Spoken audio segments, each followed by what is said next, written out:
1914, año del nacimiento de Octavio Paz, es un año clave en la historia del siglo XX.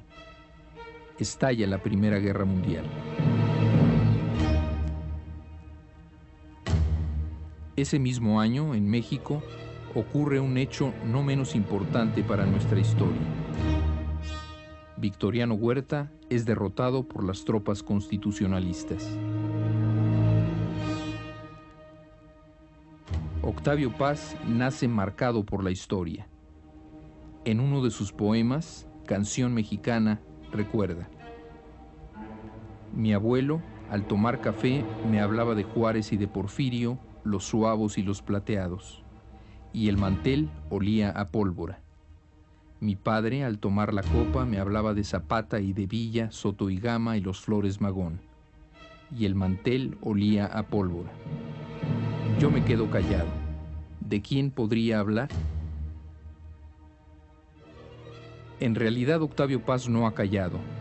Ha escrito con pasión crítica sobre los acontecimientos más importantes de la historia contemporánea de México. Sus armas no han sido las balas, sino las palabras. ¿Cómo influyó esa situación histórica y familiar en la formación de su pensamiento político? Bueno, mire usted, habría que hablar primero que nada quizá de mis lecturas en la adolescencia y en la juventud. Por afición, pero también por fatalidad familiar, porque mi abuelo había reunido una buena biblioteca de libros de historia. Desde chico me interesó la historia. Leí libros de historia de México, de Francia, de España, del mundo, casi todos en su versión liberal, en su versión a veces jacobina, a veces liberal. Esto fue la base. Después, en la preparatoria, en San Ildefonso y en la universidad, como todos los estudiantes de mi época, pues me vi mezclado a todos los problemas políticos de ese momento, pero al mismo tiempo descubrí primero el pensamiento anarquista. Tuve un amigo catalán español que me enseñó a leer, me enseñó la tradición libertaria, y después descubrí el marxismo.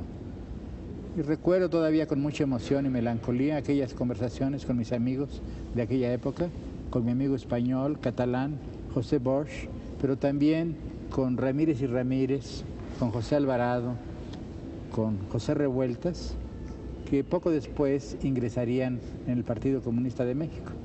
De modo que todo esto, esta atmósfera de esperanza, de duda, de discusión, nutrió mi juventud. Más tarde hubo otro elemento fundamental, mi experiencia en Yucatán. Esto me volvió a anudar con la tradición familiar. Los campesinos de Yucatán me hicieron pensar inmediatamente en los campesinos que mi padre había conocido y que yo también había conocido cuando lo iban a visitar los viejos zapatistas a nuestra casa de Mixcoac. Después hubo un hecho fundamental en mi biografía y también en la historia del mundo, la Guerra de España. Yo llegué a España lleno de esperanzas. He dicho que descubrí el significado de la palabra fraternidad en ese momento, pero también ahí lo que habían sido en mis años anteriores dudas filosóficas e intelectuales frente al marxismo se convirtieron en dudas de orden moral y político cuando conocí a los disidentes que eran perseguidos muchas veces en España. Quiero decir, por una parte, a los anarquistas y por otra parte, a los disidentes del POUM, Partido Obrero de Unificación Marxista. Todo esto me conturbó profundamente y fue mi lento aprendizaje de los valores de la democracia. Volví a México, trabajé en el Popular, pues fue en la época del pacto germano-soviético, del asesinato de Trotsky, y todo esto finalmente me hizo separarme poco a poco de mis amigos. Debo decir, de mis amigos políticos. Debo decir también que en aquella época yo estuve bastante influido por la crítica de los grupos trotskistas a la Unión Soviética. Fui un lector dedicado de la revista Clave que hacía un grupo de jóvenes trotskistas en México, en el cual pude leer las grandes colaboraciones de Trotsky del final de su vida. Dejé México ya muy distanciado, alejado, y atravesando por una serie de dudas y perplejidades. Dejé México en 1943, tuve una beca Guggenheim, viví en los Estados Unidos, y aunque la política nunca ha sido mi preocupación esencial, sí forma parte de mi vida. Y otra vez en los Estados Unidos estuve en relación con algunos círculos intelectuales que también venían de la izquierda y que tienen una actitud crítica frente al estalinismo. Me refiero al grupo The Partisan Review. Más tarde, unos años después, París, que fue una experiencia decisiva. En primer lugar, bueno, era el momento de la gran efervescencia intelectual de Sartre, el existencialismo, las grandes disputas y polémicas acerca del comunismo, etcétera. ¿Allá conoce a Víctor Serge? Sí, no, yo conocí a Serge en México, esto olvidaba decírselo. Una de las cosas determinantes de mi evolución política fue, después de que me alejé del Popular, conocí a Víctor Serge, que había sido un dirigente de la Tercera Internacional y que era un disidente ruso, y también a otros escritores como Peré, el poeta surrealista, que era miembro del POUM, y algunos otros. ¿De qué manera lo influyeron los surrealistas, el pensamiento surrealista y el pensamiento de Camus frente al marxismo? Bueno, mire usted, en realidad confirmaron mi pensamiento, confirmaron mi distancia crítica. Y en cierto modo me enseñaron algunas cosas que yo no conocía, ¿no? Pero quizá lo decisivo no fue la influencia puramente intelectual, sino otro hecho. En aquellos años yo había conocido a un socialista, a un escritor socialista que se llama porque vive todavía, David Rousset. Y David Rousset había sido prisionero en un campo de concentración nazi. Había sobrevivido, formaba parte de la asociación de antiguos detenidos de los campos de concentración en Francia, y de pronto publicó una serie de artículos en los cuales denunciaba la existencia de campos de concentración en la Unión Soviética. Usted publicó un artículo sobre esto, pero en la revista Sur de Argentina. No pudo publicarlo en México. Sí, justamente fue mi primer artículo crítico sobre este tema. Fue ya mi toma de posición abierta y clara sobre este tema. Es 1950, el año de la primera edición del Laberinto de la Soledad también. Exactamente. Bueno, yo escribí esto en 1950 y se publicó probablemente, no recuerdo si a finales de 50 o principios de 51, en Buenos Aires, porque en México yo lo había enviado a algunos periódicos que no lo publicaron. Pero sí hubo reacciones a este Hubo muy poca reacción. En México hubo más bien una reacción silenciosa. No se habló mucho del tema, porque era un tema tabú, un tema secreto. No se hablaba de esos temas en aquella época.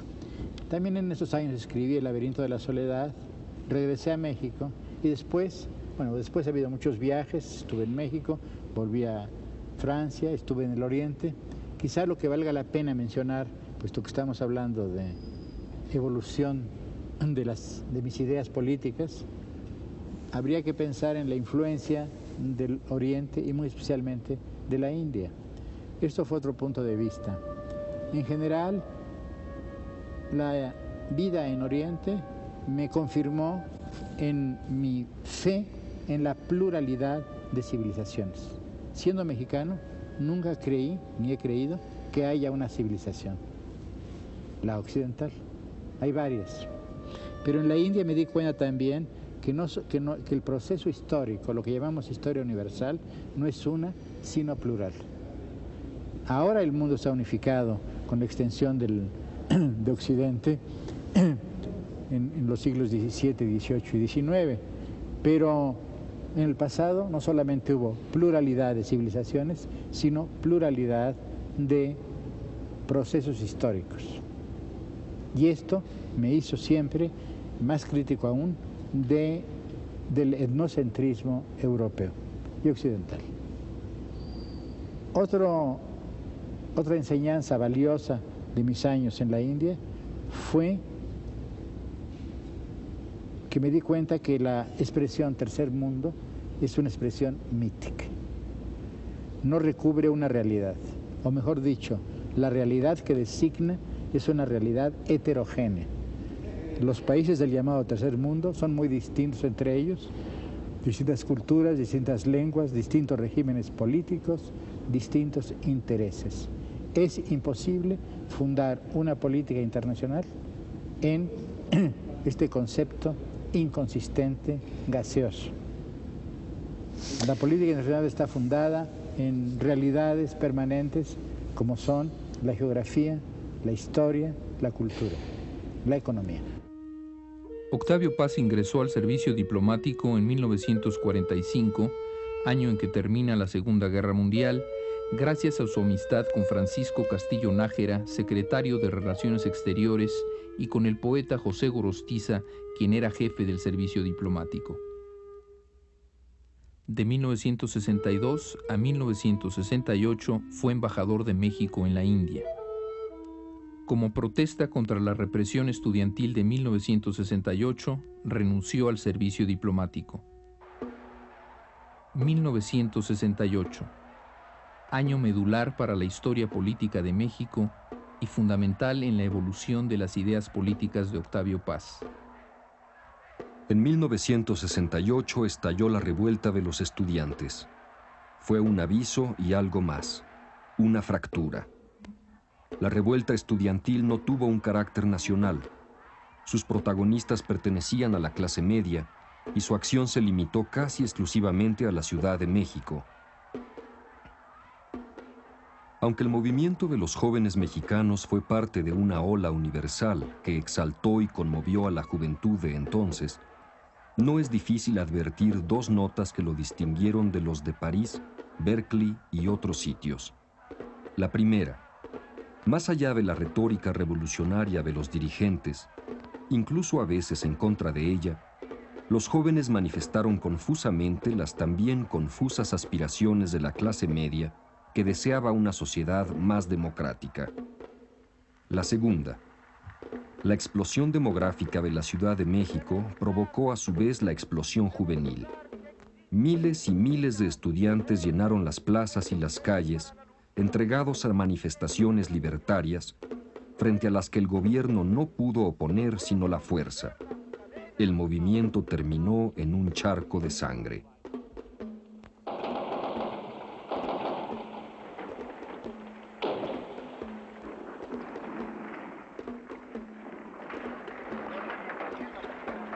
Los jóvenes de entonces, así como muchos ideólogos de izquierda, sostenían que la única salida del atolladero histórico era un cambio revolucionario violento. No eran demócratas ni creían en las que ellos llamaban, desdeñosamente, las libertades formales de la burguesía. En 1969 publiqué un pequeño libro, Postdata, en el que sostuve precisamente lo contrario. La crisis de México era una crisis de crecimiento y la salida hacia formas más plurales y democráticas de convivencia debería ser pacífica y gradual. La situación actual ha dado la razón a los que nos inclinábamos por las soluciones pacíficas y democráticas. En el último capítulo de Postdata, titulado Crítica de la pirámide, Octavio Paz escribe: todas las peticiones de los estudiantes mexicanos se resumían en una sola palabra que fue el eje del movimiento y el secreto de su instantáneo poder de seducción sobre la conciencia popular: democratización. Y agrega: cualquiera que sean las limitaciones de la democracia occidental, sin libertad crítica y sin pluralidad de opiniones y grupos, no hay vida política. Y para nosotros, hombres modernos, vida política es sinónimo de vida racional y civilizada. 10 años después del 68, apareció otro ensayo político de Octavio Paz que conmovió la conciencia de muchos y causó airadas polémicas: El logro filantrópico, una crítica del Estado mexicano. A pesar de que ha sido el agente cardinal de la modernización, el Estado mexicano no ha logrado modernizarse enteramente.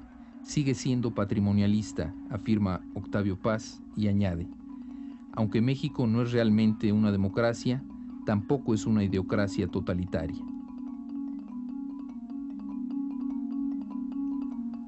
El régimen actual nació en 1929 con la fundación del PRI, Partido Revolucionario Institucional. El programa original de la Revolución Mexicana fue esencialmente político.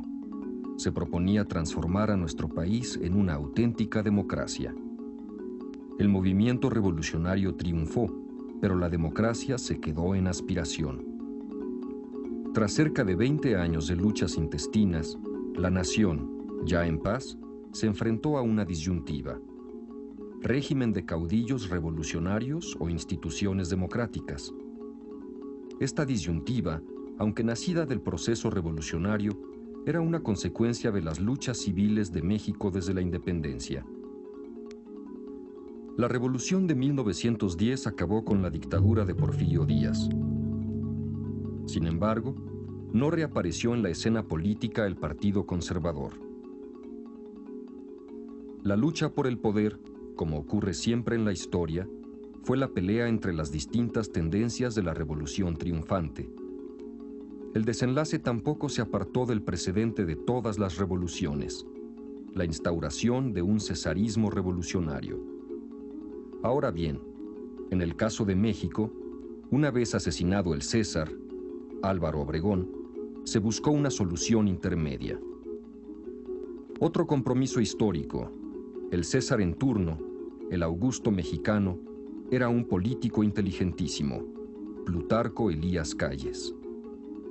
Como su antecesor romano, encontró una solución muy original a un tiempo institucional e intermedia: un partido que ha monopolizado el poder no por la violencia ni la dictadura militar o policíaca, sino a través de un sistema hecho de calculados equilibrios, pesos y contrapesos.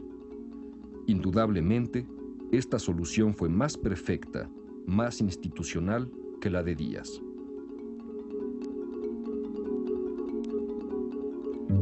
Mi comparación entre el emperador Augusto y el general Calles parece traída por los cabellos. Las diferencias entre la Roma del año 27 a.C. y el México de 1929 son enormes.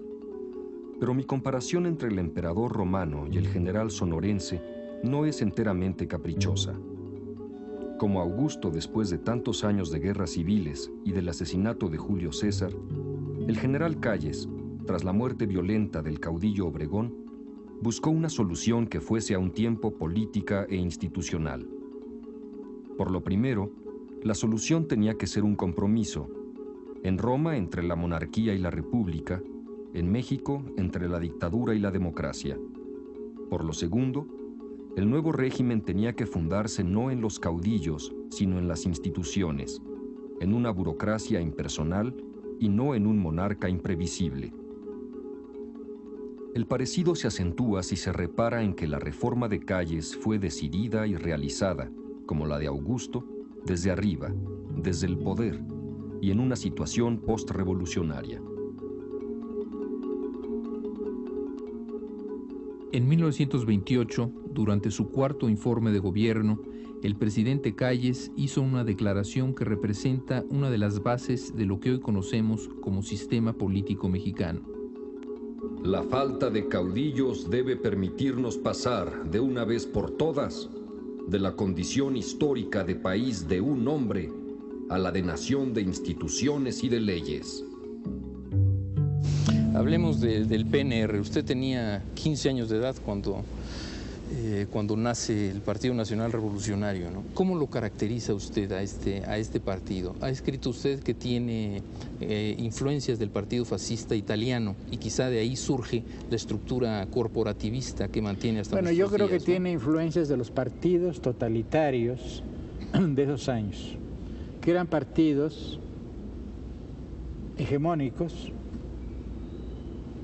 y partidos corporatistas. También el partido bolchevique asimiló a los sindicatos obreros, a los consejos obreros, y finalmente los nulificó. Empezó siendo un partido de soviets, es decir, de consejos obreros y campesinos, y terminó por convertir a los consejos obreros y campesinos en simples células administrativas o simples representaciones administrativas del partido. Y yo creo que la influencia más profunda fue no solamente en el corporatismo, sobre todo el italiano, sino también en otro aspecto, la tentativa por reunir la aspiración socialista y la aspiración nacionalista. Por eso se llamó siempre Partido Nacional Revolucionario. Es la época en que Stalin habla del socialismo en un solo país, es la época en que Mussolini subraya el carácter nacionalista de su revolución y finalmente, un poco después, los nazis hablan de nacionalsocialismo, de modo que aquello estaba en el aire. Esas son las semejanzas, Octavio, ¿las diferencias? Las diferencias son enormes y son más importantes probablemente que las semejanzas. La primera se refiere al origen. El partido nuestro fue creado desde el Estado, fue creado por el general Calles y su grupo. En cambio, los partidos europeos, lo mismo el partido fascista que el partido comunista, tomaron el poder a través de acciones revolucionarias, de acciones violentas. Entonces, la diferencia es muy grande porque el Partido Mexicano es una emanación del Estado, es el brazo del Estado, mientras que los partidos europeos expropiaron al Estado, convirtieron al Estado en su criatura, a su imagen y semejanza. De esta primera diferencia se deduce la segunda, y es esta. El Partido Mexicano es un partido no ideológico, pragmático, mientras que los partidos europeos han sido partidos ideológicos con una ortodoxia. El carácter pragmático de nuestro partido nos ha salvado no solamente de la intolerancia totalitaria, sino también de las inquisiciones.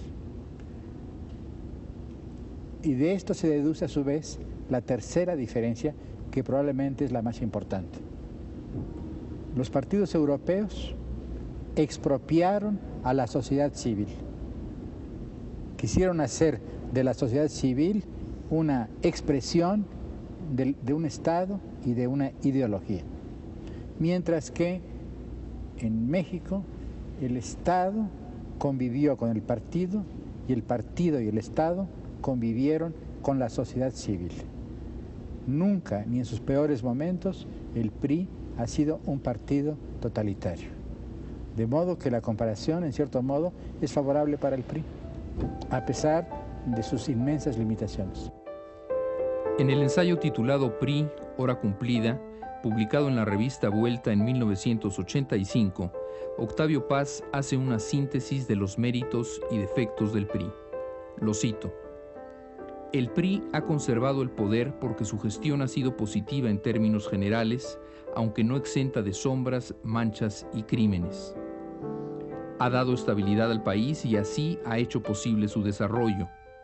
No ha implantado el terror ideológico y ha sido el gran canal de la movilidad social. Al mismo tiempo, ha inmovilizado nuestra vida política y no ha vacilado en usar la fuerza y la represión para conservar el poder. Su influencia ha sido determinante en la corrupción que padecemos. El Estado revolucionario hizo algo más que crecer y enriquecerse. Como el Japón durante el período Meiji, a través de una legislación adecuada y de una política de privilegios, estímulos y créditos, impulsó y protegió el desarrollo de la clase capitalista. El capitalismo mexicano nació mucho antes que la revolución, pero maduró y se extendió hasta llegar a ser lo que es gracias a la acción y a la protección de los gobiernos revolucionarios. Al mismo tiempo, el Estado estimuló y favoreció a las organizaciones obreras y campesinas. Estos grupos vivieron y viven a su sombra, ya que son parte del PRI. No obstante, sería inexacto y simplista reducir su relación con el poder público a la del súbdito y el señor. La relación es bastante más compleja. Por una parte, las organizaciones sindicales y populares son la fuente casi exclusiva de legitimación del poder estatal. Por la otra, las uniones populares, sobre todo las obreras, poseen cierta libertad de maniobra. El gobierno necesita a los sindicatos tanto como los sindicatos al gobierno. Por último, no contento con impulsar y, en cierto sentido, modelar a su imagen al sector capitalista y al obrero, el Estado postrevolucionario completó su evolución con la creación de dos burocracias paralelas. La primera está compuesta por administradores y tecnócratas, constituye el personal gubernamental y es la heredera histórica de la burocracia novohispana y de la porfirista. Es la mente y el brazo de la modernización. La segunda está formada por profesionales de la política y es la que dirige, en sus diversos niveles y escalones, al PRI. Las dos burocracias viven en continua ósmosis y pasan incesantemente del partido al gobierno y viceversa. El fenómeno es universal. Uno de los elementos que definen a este siglo, quizá el central, es el ascenso mundial de la clase burocrática. ¿Clase o casta? ¿Oligarquía o aristocracia? No es fácil ni necesario contestar a esas preguntas. En México vive en una suerte de equilibrio, enclavada en la sociedad, mejor dicho, insertada y diseminada en el cuerpo social, ha sujetado a las otras clases, pero no pretende ni absorberlas ni exterminarlas. Al contrario, en los últimos 50 años, la sociedad civil ha crecido considerablemente. A veces, nuestra burocracia ha sido la aliada de los empresarios y de los banqueros, siempre de los líderes y dirigentes de la clase obrera y campesina. En verdad, las burocracias obrera y campesina son parte central de la nueva clase. Por razones que he explicado en otros escritos, su dominación no ha sido ni es despótica, tampoco democrática. Precisamente por su posición peculiar, su origen civil, su pragmatismo no ideológico y, sobre todo, por ser la heredera tanto del liberalismo del siglo XIX como de la Revolución Mexicana, tengo esperanzas en un cambio pacífico y gradual hacia formas de vida realmente democráticas. La aparición de una nueva categoría social es un hecho histórico sobre el que tenemos poco o ningún poder. Nace y vive independientemente de nuestra voluntad y de nuestros deseos. No es siquiera, como a veces se dice, un signo de los tiempos. Es el tiempo mismo, la historia social, que se manifiesta en una de sus creaciones. En el mundo de la historia, el nacimiento de una nueva clase es un fenómeno análogo al de la emergencia, en el de la naturaleza, de una nueva especie animal. Con esto quiero decir que estamos ante una realidad con la que debemos contar y, sobre todo, con la que tenemos que aprender a convivir. No es fácil, ni quizá, tampoco deseable, suprimir o eliminar esta nueva realidad. Además, ¿es posible? El único método sería la violencia revolucionaria. Ha sido el remedio que algunos, entre ellos nadie menos que Trotsky, han propuesto. Pero el remedio es peor que la enfermedad. Las revoluciones del siglo XX fueron y son justamente el semillero de las burocracias. Han sido una cruel respuesta de la historia a las predicciones de Marx. La revolución que acabaría con el Estado no solo lo ha fortalecido, sino que ha creado un grupo social que es, a un tiempo, su criatura y su propietario. Pero si no es posible suprimir o exterminar a las burocracias, sí lo es reducirlas, humanizarlas, limitar sus poderes y someterlas al control de la sociedad. Este control tiene un nombre: democracia. Pero al mismo tiempo son un obstáculo para la democratización de México, tanto la burocratización, la burocracia, como el carácter patrimonial de la política mexicana. Exactamente. La clase burocrática mexicana, en el sentido amplio de la palabra, la clase política, diríamos, la clase tecnocrática, han sido ha sido la gran espuela del desarrollo de México. Han hecho cosas positivas, pero también, como agentes de la modernización, han sido también los enemigos de la modernización política. Y en ese sentido han sido un obstáculo a la auténtica modernización de México. Menciona usted un concepto que, sobre todo en los últimos años, en los últimos meses, ha cobrado una importancia central en el discurso oficial: modernización. Usted ya mencionaba la modernización desde Postdata, sí, desde hace 20 años. Pero ¿cuál era su concepto de modernización? ¿Cree usted que coincida lo que usted pensaba acerca de la modernización hace 20 años en Postdata con el discurso oficial actual, con el concepto que tiene de la modernización el actual régimen? En parte sí y en parte no, es evidente, ¿no? Para mí la modernización no es una bendición, una panacea. Estamos condenados a ser modernos si queremos sobrevivir. Sobre todo si queremos sobrevivir como país independiente, necesitamos modernizarnos. Esto es claro. En ese sentido, es positiva la modernización.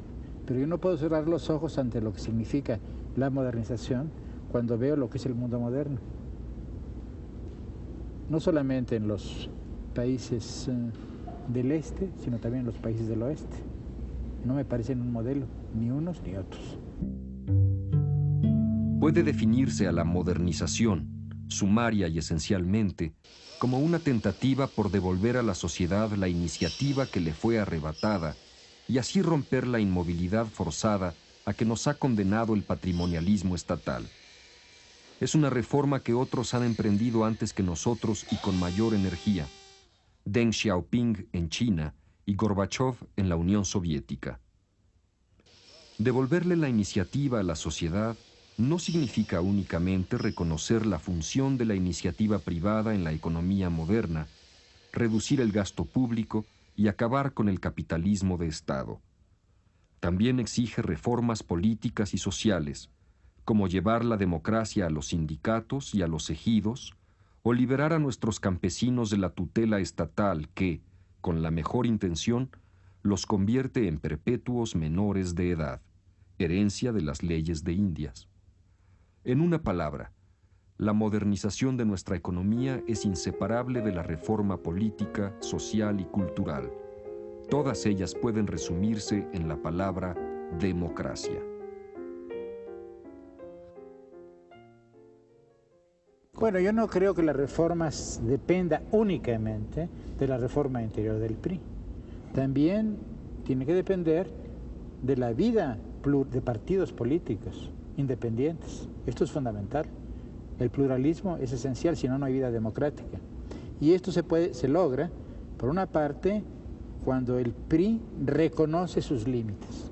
Es decir, cuando el PRI deje, mejor dicho, porque aún no lo realiza, deje de ser un partido gubernamental, un partido de Estado, un instrumento del Estado, un partido independiente. Pero no basta con eso. Es necesario también que exista una vida política plural y que esos partidos sean fuertes. Cuando yo escribí Postdata y después El Logro Filantrópico y Tiempo Nublado, me di cuenta de que en aquella época los partidos mexicanos eran más bien débiles. No vamos a examinar las causas porque es muy complejo y nos desvían del tema esencial, pero evidentemente los partidos políticos mexicanos eran débiles. Eso ha cambiado. El único partido nacional realmente en aquella época era el PAN. Los otros, los partidos de izquierda, eran, además de que estaban divididos, eran grupos que tenían influencia en determinados sectores sociales, en la clase media, especialmente en las universidades, y nada más. Pero después esto ha cambiado. El PAN ha crecido, pero también hay el fenómeno nuevo del movimiento del Frente Cardenista, sí, que agrupó a sectores urbanos muy importantes de la población. Y este es un fenómeno nuevo en la historia de México. Es decir, que sí ya hay en México vida plural, vida política plural. La vemos en la prensa todos los días, lo vemos en el Parlamento, en la Cámara de Diputados, lo vemos, en fin, en la vida diaria de México. Lo vemos en las declaraciones de nuestros gobernantes y también en las declaraciones de los líderes políticos de la oposición. Todo esto ha hecho una vida política muy animada, a veces limitada por la violencia verbal de algunos de los que participan en esta lucha, pero de todos modos es muy interesante. El desastre económico al finalizar el período del presidente López Portillo precipitó la crisis y agudizó los conflictos sociales y políticos. Aunque las causas del desplome económico son conocidas, vale la pena repetir algo que con frecuencia se olvida. Es cierto que esas causas fueron y son internacionales, más allá del control de nuestro gobierno. También lo es que contribuyeron poderosamente a la bancarrota varias y serias fallas de nuestra política económica. Esas fallas no solo fueron técnicas, sino también morales y políticas. Graves errores se habrían evitado si el gobierno hubiese oído las críticas y las advertencias que muchos le hicimos, sobre todo frente a su política petrolera y su obstinación en emprender proyectos faraónicos e irreales. El nuevo presidente, Miguel de la Madrid, se hizo cargo de una administración empobrecida. La capacidad de negociación del gobierno se redujo considerablemente, no tanto por falta de habilidad como por carencia de recursos. No había mucho que repartir. El frenesí del patrimonialismo petrolero se resolvió en inmovilidad. No sin vacilaciones y retrocesos, se impuso el realismo. La medicina fue y es amarga. Pero a los críticos de esa política les pregunto, ¿hay otra? El realismo consistió y consiste en desmantelar de una vez por todas el patrimonialismo del gobierno y convertir a México en una sociedad y un Estado realmente modernos. Debemos oír y atender a las víctimas inocentes de la necesaria pero cruel política de austeridad. Hay que remediar lo más pronto posible su situación. Hay que repartir las cargas de modo que los que tengan más sean también los que paguen más los costos de la reforma. Pero sin ceder. Hay que continuarla, extenderla y profundizarla. De lo contrario, caeremos en un pantano. Veámonos en el espejo de Perú. La campaña electoral coincidió con las reformas económicas del gobierno. Fue desafortunado e inevitable. La consecuencia política de mayor gravedad fue la escisión del PRI. ¿Usted de alguna manera previó la escisión dentro del PRI? En el logro filantrópico escribió que el PRI, si se dividía, podría surgir de ahí un partido socialdemócrata. Sí, también en una entrevista, en un libro mío que se llama Pasión Crítica, me refiero expresamente a este tema. Sí lo creo. Pensé que podía surgir un partido socialdemócrata, pero el partido que ha surgido no me parece socialdemócrata.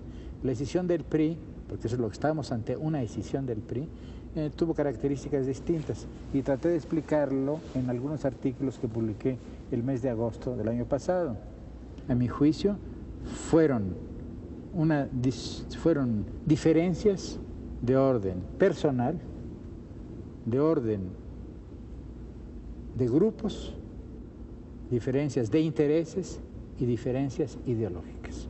Todo junto, como ocurre siempre en la historia y en la política. Es imposible separar lo personal de lo ideológico y de lo ideológico de los intereses de un grupo o de una persona. Pero quizá dentro de un marco de rigidez. Bueno, lo que ocurrió fue esto, yo creo. La política del gobierno mexicano dañaba ciertos intereses. Al mismo tiempo tendía a rectificar de un modo sustancial la política tradicional de México desde la época del general Cárdenas, es decir, el estatismo, una rectificación del estatismo, del populismo, una reducción del papel del Estado en el desarrollo económico y después en el desarrollo cultural de la nación. Todo esto eran rectificaciones importantes. Y eran necesarios, estas reformas eran necesarias si queríamos modernizar, si queremos modernizar al país. Entonces, lo que ocurrió en el PRI fue una decisión en la cual un grupo se sintió dañado probablemente en sus intereses políticos inmediatos, pero también en sus en su perspectiva, en sus proyectos ideológicos. Ellos querían y quieren una mayor participación en el Estado, continuar lo que ellos llaman reanudar la tradición de la Revolución Mexicana. Bueno, esto a mi juicio también se trata de un sofisma, porque la Revolución Mexicana no es una, sino varias. ¿Cuál tradición? ¿Cuál Revolución Mexicana? ¿La de Madero? ¿La de Calles? ¿La de Cárdenas? ¿Cuál? ¿La de Ávila Camacho? Sobre todo la de Cárdenas, yo creo.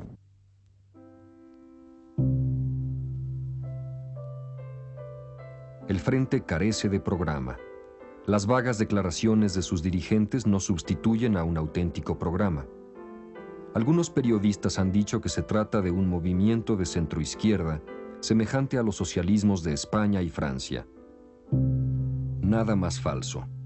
El neocardenismo no es un movimiento político moderno, aunque sea otras muchas cosas, unas valiosas, otras deleznables y nocivas. Descontento popular, aspiración a la democracia, desatada ambición de varios líderes, demagogia y populismo, adoración al Padre Terrible, el Estado, y en fin, nostalgia por una tradición histórica respetable, pero que 30 años de incienso del PRI y de los gobiernos ha embalsamado en una leyenda piadosa, Lázaro Cárdenas.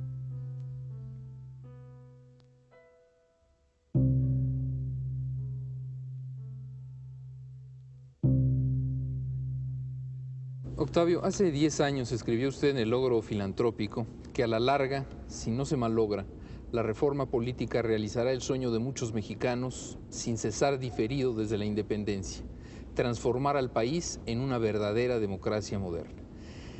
¿Cómo ve este pensamiento suyo a la luz de las elecciones de 1988? Creo que hemos dado un paso importante. Los partidos de oposición han hablado de fraude.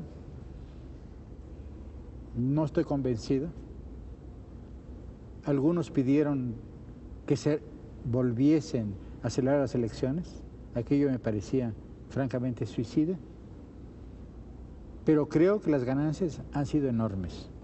Por primera vez en la historia de México, desde la independencia, la oposición tiene más del 40%, casi el 50% de los asientos en la Cámara de Diputados. Esto es fundamental. Esto es nuevo en la historia de México. Lo que tiene que hacer la oposición ahora es gobernar desde el Parlamento a través de la crítica a la política del gobierno. Esto es fundamental. Yo creo que además la oposición tiene el campo abierto, habrá elecciones, seguirá habiendo elecciones. Todo esto puede modificar esencialmente al país. El PAN es un partido fuerte en ciertas regiones del país. Su fuerza es su autenticidad regional, pero su debilidad es que también en muchos lados del país no tiene fuerza. No es todavía un gran partido nacional, sino de ciertas regiones esenciales para México, pero que no son las únicas. En el caso del otro grupo, de los otros grupos, bueno, son grupos heterogéneos, pero me parece que el más importante, el producto de la escisión del PRI, la corriente democrática, con sus aliados socialistas, van a intentar, están creando un nuevo partido. Esto también es positivo. Naturalmente, al convertirse en un partido, tendrán que girar ya no en torno a un nombre, sino a un programa. Ese programa, pues todos los mexicanos esperamos con inquietud y con atención en qué va a consistir ese programa. ¿Van a aferrarse a los dogmas del estatismo y del populismo? ¿Van a preconizar una política de oposición frontal a los Estados Unidos? Y por último, ¿van a abandonar sus dogmas? ¿Van a seguir insistiendo en que el régimen de Castro es un régimen democrático? Después de todo, los partidos socialistas y los partidos socialdemócratas del mundo pues ofrecen un abanico de posibilidades, ¿no? Felipe González, Alan García, Daniel Ortega. No sé por qué camino se van a ir. Y finalmente, lo más importante en este momento, las responsabilidades del gobierno. A mi juicio, el gobierno mexicano actual, en este momento, se enfrenta a 3 temas esenciales. El primero es ahondar la reforma democrática. Sin reforma democrática no hay reforma política. Lo esencial es la reforma de la ley electoral. Esto se está realizando. Era una aspiración, lo mismo de la oposición que de muchos, y creo que se está realizando. Ojalá que tenga éxito. Además, el Estado, el gobierno debe respetar los triunfos de la oposición en la provincia cuando estos triunfos sean verdaderos, efectivos. Aparte de esto, el gobierno, para reformarse, para modificar, el PRI tiene que reformarse. El incidente de los líderes petroleros fue un buen comienzo, pero debe continuarse esta política. Lo esencial es que el PRI sea un partido independiente y que se convierta en un auténtico partido socialdemócrata, porque esa fue su vocación histórica. La afluencia de votantes en las elecciones del 6 de julio fue extraordinaria. Tengo 75 años y nunca había visto en México nada semejante. No menos sorprendente fueron los resultados. Los primeros sorprendidos deben haber sido los partidos de la oposición. ¿Esperaban tantos votos? Tampoco los del PRI, pienso sobre todo en los viejos jeques y jerarcas, se imaginaron la magnitud de sus pérdidas. El voto secreto y libre de los mexicanos acabó, en un día, con el sistema de partido único. El mismo candidato del PRI, Carlos Salinas de Gortari, lo reconoció poco después de la elección. Termina la época de partido prácticamente único y entramos ahora en una nueva etapa política en la vida del país, con partido mayoritario y muy intensa competencia de la oposición. Comenzamos ahora a dar los primeros pasos en un territorio desconocido, el régimen pluralista de partidos. Después de haber liquidado de una manera pacífica una tradición política que duró más de medio siglo, ¿seremos capaces de convivir en una democracia abierta, con todos sus riesgos y limitaciones? El pluralismo es relativismo y el relativismo es tolerancia. En las democracias modernas no hay verdades absolutas ni partidos depositarios de esas verdades. Los absolutos pertenecen a la vida privada. Son el dominio de las creencias religiosas o de las convicciones filosóficas. En las sociedades abiertas, las derrotas son provisionales y las victorias relativas. El relativismo de las democracias modernas contradice nuestra tradición política. La contradice por partida doble. En nuestra historia, ni los vencedores ni los vencidos aceptaron nunca que sus triunfos y sus derrotas eran relativos y provisionales. Todo o nada, fórmula más religiosa que política. En todos los casos, las victorias fueron totales y absolutas. Los vencedores nunca compartieron el poder con sus adversarios. La otra cara de la medalla no es menos deplorable. Todos los candidatos vencidos afirmaron que habían sido víctimas de un fraude y muchos entre ellos acudieron a las armas para hacer valer sus derechos. Cada 4 años había un levantamiento. El partido fue fundado por Calles precisamente para acabar con los pronunciamientos. Acabó con ellos, pero también con la democracia. La lección del pasado es clara.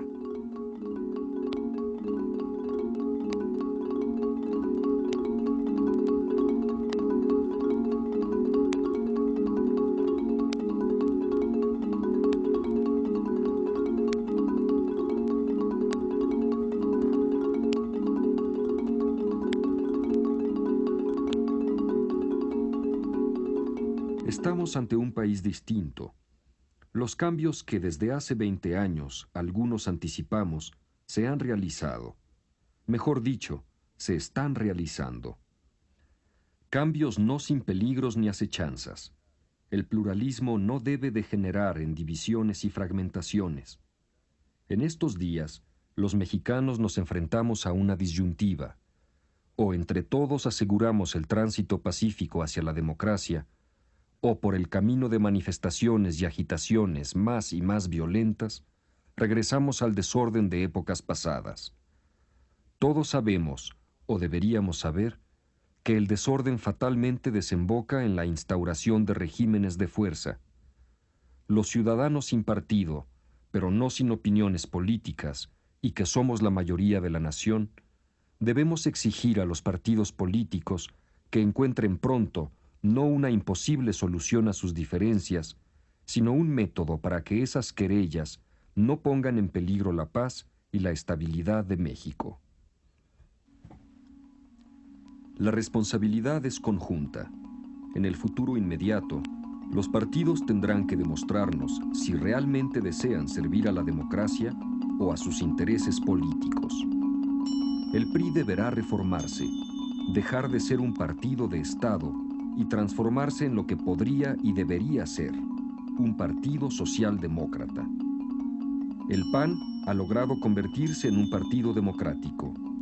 Ahora debería vivificar y renovar su respetable tradición conservadora, que es parte esencial de nuestra historia. El Frente Democrático, reunión heteróclita de grupos, ideologías, intereses, personas y despechos, debe encontrar, y pronto, un programa claro y una fisonomía. Muy pronto sabremos si las reformas que exige la salud política y económica de México serán una realidad o una quimera más. Son inaplazables si queremos que nuestro país no se estanque. Aparte de lo que nos reserve el imprevisible porvenir, la historia es una gran caja de sorpresas, unas admirables y otras abominables. Advierto, en lo inmediato, dos peligros. El primero es interno, el segundo es externo. El PRI debe llevar a cabo una reforma democrática, y esto implica necesariamente el fin del corporativismo y la separación entre el partido y el Estado. El obstáculo exterior es el más pesado. Me refiero a la deuda, esa enorme piedra atada al cuello de nuestra nación y que amenaza con ahogarnos. Usted es optimista respecto a la renegociación de la deuda, ¿no? Yo sí lo soy, porque si no lo fuese, creería en el suicidio. No en el suicidio de México, sino en el suicidio de los Estados Unidos.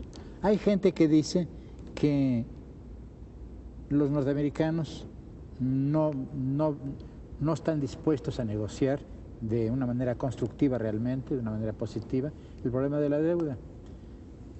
Bueno, yo creo que es un error. Es cierto que es difícil pedirles a los banqueros que pierdan, es cierto que es difícil pedirle a los contribuyentes americanos que absorban parte de la deuda, pero eso lo han hecho otras veces en la historia. No solamente cuando han intervenido en las guerras, sino el gran precedente histórico de este tema es el Plan Marshall. De modo que, o bien los norteamericanos quieren un país en permanente conflicto, y los conflictos sociales atraen fatalmente las ambiciones de las grandes potencias, o bien quieren un país tranquilo y próspero. No hay duda. A mí me parece que es un dilema muy claro y que solamente una obcecación increíble puede oscurecer la mente de los norteamericanos en este aspecto. Ha reflexionado usted mucho sobre el fin de siglo. ¿Cómo ve usted este ocaso del siglo XX? Bueno, mire usted, yo lo veo, en primer lugar, un hecho intelectual ha sido el ocaso de las ideologías autoritarias y del socialismo autoritario. La reforma de Gorbachev muestra que ese no es el camino ni para el desarrollo ni para la prosperidad, ni para el bienestar. También la declinación de las dos grandes superpotencias. No están en decadencia, como se dice a veces, pero sí su poder ha encontrado límites. Sabemos muy bien que ni la Unión Soviética ni los Estados Unidos tienen las posibilidades de intervenir en el mundo que tenían hace 20 años o 15 años. Dos palabras muestran los límites de ambas superpotencias: Vietnam y Afganistán. Junto a eso, la aparición en el horizonte histórico, en el cielo de la historia, de dos nuevas constelaciones. En la cuenca del Pacífico, Japón, Corea y mañana probablemente China. Y del otro lado, la Europa occidental, que en 1992 habrá realizado finalmente su unidad económica, prólogo de su unidad política. Todo esto implica un cambio en la historia esencial. No ver esto, que los mexicanos no veamos esto, sería no solamente miopía, sino ceguera. Por fortuna creo que muchos mexicanos nos estamos dando cuenta de estos grandes cambios en el mundo que se están realizando así todos los días. Y además de esto, Octavio, ¿cree usted que exista un vacío ideológico a nivel de pensamiento político? Sí, pero mire usted, antes de esto quisiera decirle otra cosa. Las nuevas alianzas, las nuevas configuraciones internacionales van a obligar lo mismo a la Unión Soviética a reconsiderar sus relaciones, en primer lugar, con los países de su zona de influencia, es decir, con la llamada inexactamente Europa Oriental, con Polonia, Checoslovaquia, etc., pero también con Europa Occidental. Después de todo, hay una geografía ahí unida. Eso el general de Gaulle lo vio con mucha claridad. Por eso hablaba de la Europa desde Lisboa hasta los Urales. Lo mismo ocurre en la cuenca del Pacífico y también en este continente. Yo creo que más y más los intereses de los Estados Unidos, de Canadá, de México, de la América Central, del área del Caribe, de las Antillas, más y más esos intereses económicos y políticos serán semejantes en el siglo XXI. Es una pequeña profecía, pero estoy casi seguro de que no me equivoco. De modo que habría también que empezar a rectificar ciertos puntos de vista tradicionales en México y volver a pensar que lo esencial en la vida internacional no son tanto las diferencias ideológicas como las condiciones de la geografía y de la historia. Ahora dígame, Octavio, lo del vacío ideológico en este fin de siglo. Bueno, mire usted, el hecho esencial es, como dijimos, el ocaso del socialismo autoritario y, en consecuencia, de la ideología que inspiró ese experimento histórico. Pero no podemos olvidar que el socialismo, lo mismo en su rama marxista que en las otras, fue una reacción frente a las limitaciones espirituales e intelectuales del liberalismo. El liberalismo es una doctrina crítica, pero quizá es pobre espiritualmente, no afirma nada esencial. Por eso deja siempre cierto vacío en las almas. Y frente a esto, también los horrores del desarrollo capitalista. El socialismo fue una reacción y un correctivo frente a las injusticias del desarrollo capitalista. El fracaso del socialismo de Estado, no implica de ninguna manera que yo piense que las soluciones del capitalismo democrático son las mejores. No solamente hay grandes zonas de pobreza en los países desarrollados, hay que pasearse por Nueva York para darse cuenta de eso, sino que además han creado el desorden internacional. 2/3 de la humanidad viven en la miseria y en la pobreza. En los países subdesarrollados hay tiranías arcaicas, hay conflictos terribles en todo el mundo. Así pues, estamos ante una situación muy compleja porque presenciamos una rebelión de los particularismos en cada región, un renacimiento de los nacionalismos, un renacimiento militante y agresivo de las religiones en algunos casos, pero no tenemos, como hace 50 años, ninguna gran filosofía política universal. No la tenemos. Hay que crearla, hay que recrearla. Yo creo que en el siglo XXI la imaginación política, esa imaginación que ha dado a Aristóteles, a Santo Tomás, a Hobbes, a Marx, a Maquiavelo, esa imaginación va a tener que recrear nuevos modelos políticos. ¿Qué elementos debería tener esa filosofía política? Bueno, mire usted, yo no sé en qué forma, qué es lo que nos van a ofrecer, pero sí me parece que hay 3 elementos de la tradición política moderna que deben reintegrarse en una futura filosofía política.